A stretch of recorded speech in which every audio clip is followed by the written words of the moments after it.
నా పేరు doctor Narendranath Meda, consultant vascular endovascular surgeon, KIMS hospital, Hyderabad.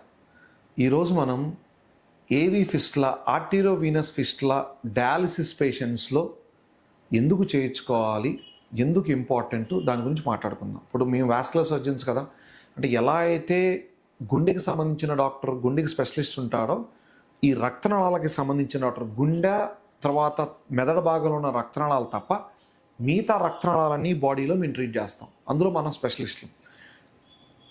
దీనికి సంబంధించిన స్పెషలిస్టులు కన్నా డయాలసిస్ పేషెంట్లకి ఏవి యాక్సెస్ అంటే ఆర్టీరోవీనస్ ఫిస్టులా చేసినట్టయితే కనుక వాళ్ళు డయాలసిస్ చేయించుకోవడానికి రిజల్ట్స్ బాగుంటాయి, ఫ్యూచర్లో ఎటువంటి కాంప్లికేషన్ రాదు.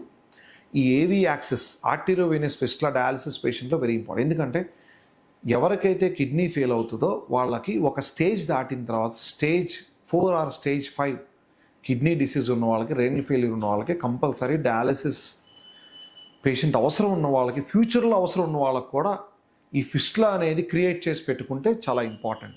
అలా చేయించుకోకపోతే ఏమవుతుందంటే సడన్గా బ్రెత్లెస్నెస్, బ్రీతింగ్ ప్రాబ్లం వచ్చినా ఏదైనా అయినా సరే ఈ నెక్ దగ్గర షీట్స్ వేస్తాం, డయాలసిస్ షీట్స్ వేస్తాం. ఈ వేయటం వల్ల ఇన్ఫెక్షన్స్ వచ్చి అనవసరంగా ఈ రక్తనాళాలు మూసుకుపోయి ఫ్యూచర్లో వచ్చే కాంప్లికేషన్స్ ఎక్కువైపోతాయి. అందుకే ఎవరైనా సరే ఫైనల్ స్టేజ్ ఆఫ్ రీనల్ ఫెయిల్యూర్లు ఉన్నట్లయితే కనుక మీ నెఫ్రాలజిస్ట్ చెప్పినట్టు ఏవి ఫిస్టులా క్రియేట్ చేసుకొని పెట్టుకుంటే చాలా మంచిది.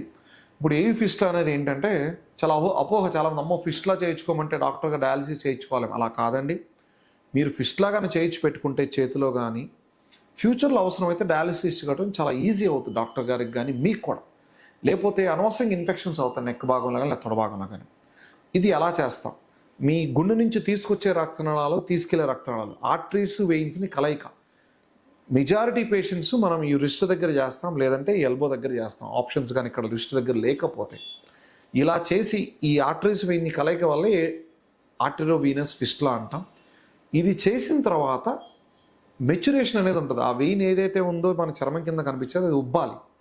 ఒక 6 mm సైజు రావాలి, అందులో ఫ్లో పెరగాలి, తర్వాత స్కిన్ కంటే 6 mm డెప్త్ ఉండాలి. అలా ఉంటే కనుక డయాలసిస్ చేయించుకోవడానికి ఈజీగా అవుతుంది. ఇది 6 వారాలు పడుతుంది అది మెచ్యూర్ అవడానికి. 6 వారాల తర్వాతే దాన్ని మనం డయాలసిస్ వాడుకోవచ్చు. అందుకే ఎవరైనా నెఫ్రాలజిస్ట్ చెప్పినట్టయితే కనుక ఏవి ఫిస్టులా క్రియేట్ చేయించుకోవాలంటే సంకోచించకుండా ఇమీడియట్గా ఏవి ఫిస్టులా సర్జరీ చేయించుకొని పెట్టుకుంటే మీకు మంచిది. Okay, thank you.